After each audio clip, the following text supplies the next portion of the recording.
All right, so we're going to move right on to our next speaker, Greg Hoch. Greg grew up in Indiana, spent 8 years in Kansas for graduate school and teaching, and has been in Minnesota for 22 years. After 7 years as a college professor, he worked for Fish and Wildlife Service and has been with the DNR for the last 12, and presently working on his 5th and 6th books on birds and grasslands. Greg. Yeah, so thank you for your, thanks for the introduction and the invite today. So I'm going to make an argument here. If everybody at the end of this talk is totally confused and angry at me, that's what I'm going for.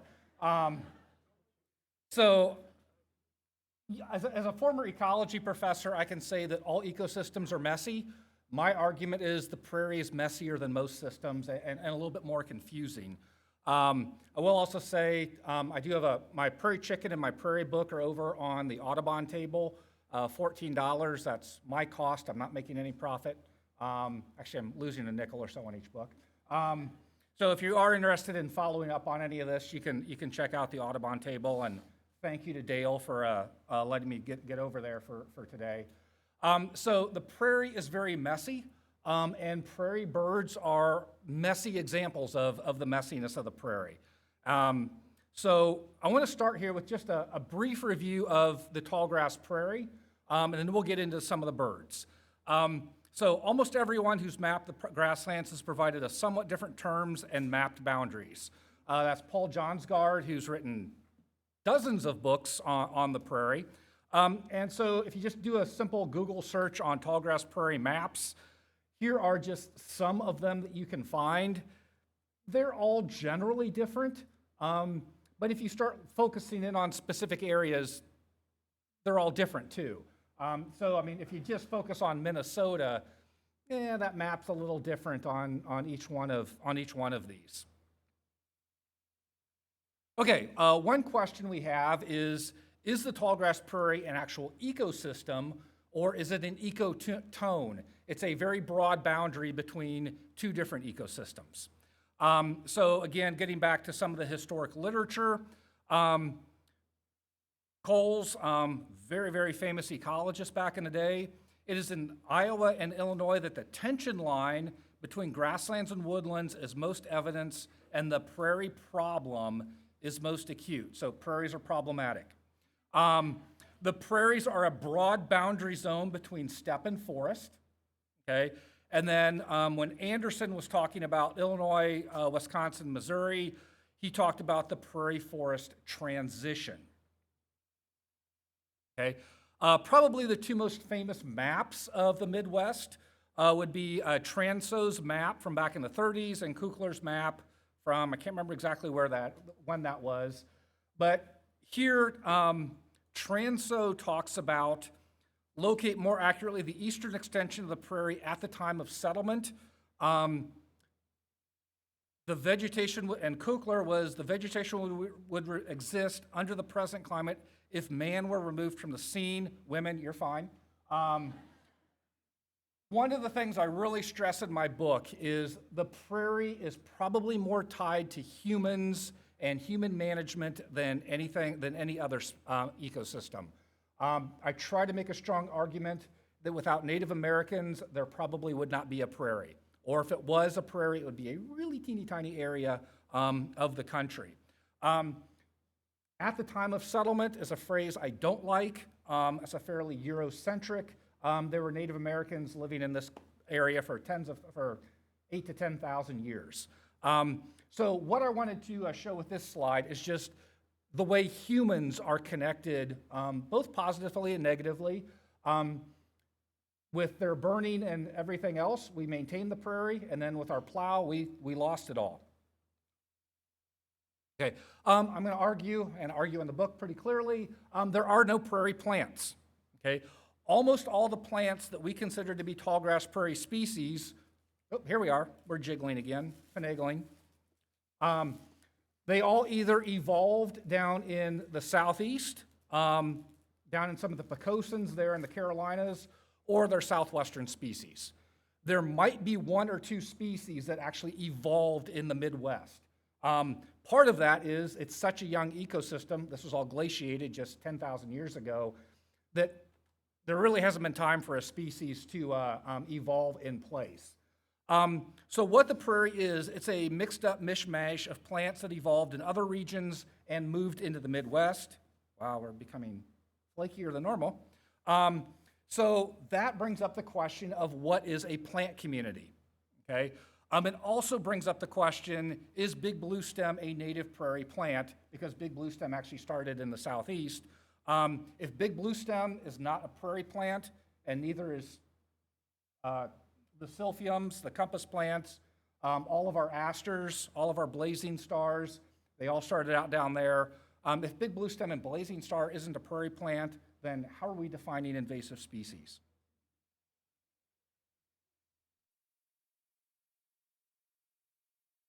Okay, couple things to point out here. So birds of the tallgrass prairie. So going all the way back to Shelford, again, another very famous ecologist, one of the first ecologists, going through to about 20 years ago. These are people who developed lists of tallgrass prairie birds, okay?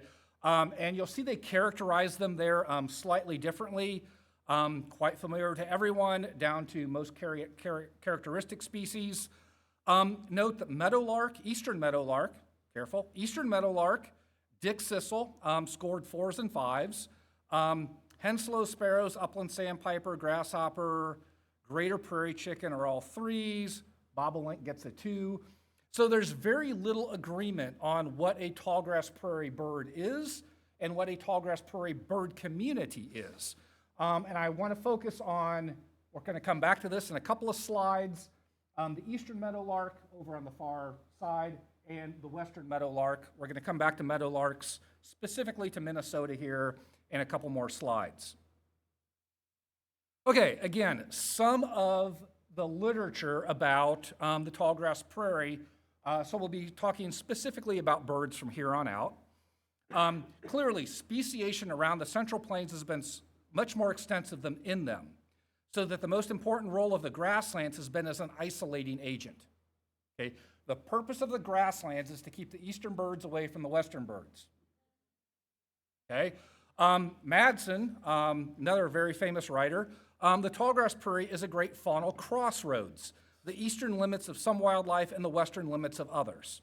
Okay? So either the prairies bring everybody together or they keep everybody separated. So no conflicting opinions there, okay? And it also, both of these show that there aren't really any species that are kind of, their geography is centered on the prairie. They're kind of one or the other, and they're kind of just catching the edges. Okay, the isolating mechanism. Mingle, 1970, he talks about the buntings. There's one bunting on the west, there's another bunting on the east. Grosbeaks, east, west. Orioles, meadowlarks, bluebirds. So again, here he's talking about what the prairies do is they keep the mountain bluebirds from hybridizing with the eastern bluebirds. Keep the lazuli buntings from hybridizing with the indigo buntings. So they're keeping these species separate and good to go. Okay. However, we also talk about the prairies as a hybrid zone. Okay. In this rich confusion of life, we'll come back to rich confusion of life, there were few distinct prairie species. Many of the creatures that inhabited tallgrass either extended farther out into the plains or back into the forests, sometimes both. This is very similar to Madsen's quote a slide or two ago. And then Johnsgaard talks about the Great Plains are a melting pot.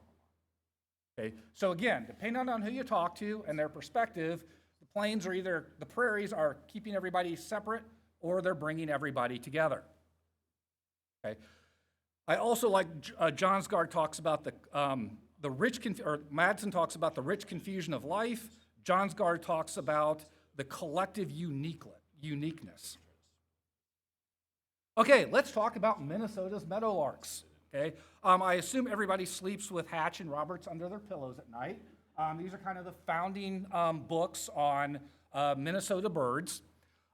So Hatch talks about The western meadowlark has been occasionally obtained in the Red River Valley for the last 15 years, but it is still rare. Okay? Fast forward 40 years, and Roberts talks about there's no more abundant and characteristic bird in the prairies of western Minnesota than the western meadowlark.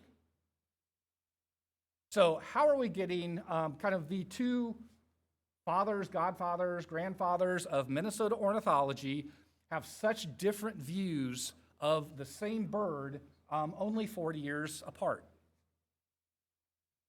Okay. A topic that's making a lot of news in the bird world right now is barred owls in the Pacific Northwest. Okay. By planting so many trees across the Midwest, what we have basically done is created a way for forest birds to hopscotch across the Great Plains. We're seeing this with jays. We're seeing this with actually all those species on an earlier slide. Probably the most controversial one right now is barred owls and northern spotted owls. All of you who remember the late 80s, early 90s, when spotted owls were often leading the news, and usually not in good ways. So Livesley 2009, two publications talked about this relationship. Overall, it appears the historic lack of trees in the Great Plains acted as a barrier to range expansion, and recent increases in the forest broke down this barrier. So again, as we've planted trees across the prairie, and a lot of us spend a lot of time and money cutting down trees, as we talked about with our last speaker, it's allowed these kind of forested birds to go where historically they didn't used to be. I won't use judgment calls about where they should or shouldn't be, but where they didn't used to be. Okay. Land managers and regulatory agencies should regard the barred owl as a threat to spotted owls. Okay. There's been a lot in the news the last year or two. Agencies talking about going out with shotguns and trying to kill all the barred owls they can out in the Pacific Northwest, because barred owls are very aggressive towards spotted owls. Barred owls, relatively common. Spotted owls, very, very uncommon. So some of the fun debates you get into when you really get into the science and management of wildlife. Okay, so are there prairie birds? I don't know. In fact, I'm much more confused now than I was when I started researching my book a couple years ago. So again, the prairies are an isolating agent. They're a crossroads. They're a hybrid zone. They're a melting pot. They're a barrier to range expansion. Note how all those are quite different and really not the same. Okay, so this is again some of the descriptions you find of what the prairies are relative to prairie birds. Okay, and then my personal identity crisis. I call myself a prairie ecologist. I went to grad school for 6 years in prairie ecology, and I've convinced myself that I don't know if there is such a thing as a prairie or if there are prairie birds. Okay, is everything just a confusing mishmash toss-up of constantly fluctuating and always changing? What is my job as a prairie ecologist, conservationist, biologist, manager? And all I could come with was go back to Madsen's Rich Confusion of Life and embrace it. My identity crisis, I am what I am, and that's all I am, but I don't know what that means anymore. It sounds pretty easy. Everybody knows what a grassland bird is.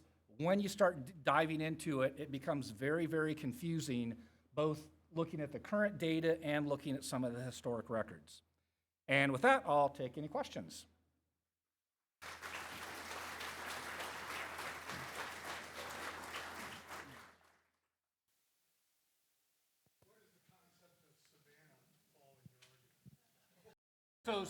So savannas are grasslands dotted with trees. One of the big questions is, how many trees do you need in a grassland for it to be a savanna, and when does that a savanna become dense enough that it becomes a forest? And good luck figuring that out.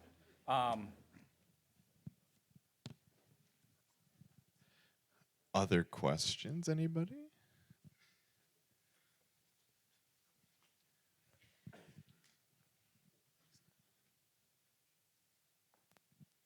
Thank you, Greg. You certainly have me thinking.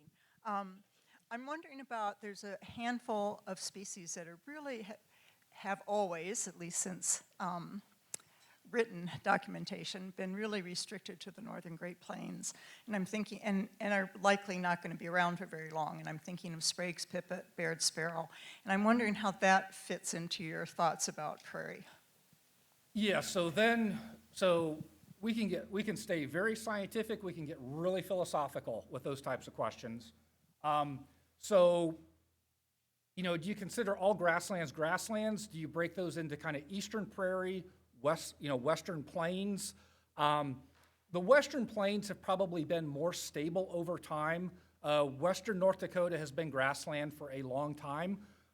There has been a ton of research, specifically in Minnesota, kind of all up and down that big woods, prairie forest border, going back almost to the glacial retreats. And I don't know why it's been so well studied in Minnesota, but there are a lot of studies published.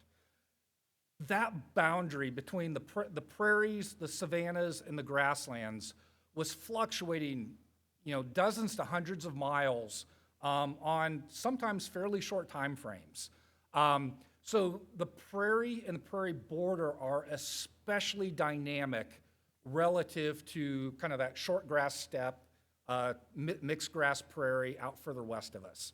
So, and I was trying specifically, because Minnesota is primarily tallgrass prairie, I was trying to focus specifically on quote-unquote tallgrass prairie birds, again, whatever that means, and I didn't spend nearly as much time as, kind of the more classic steppe birds that you would find a little west of here.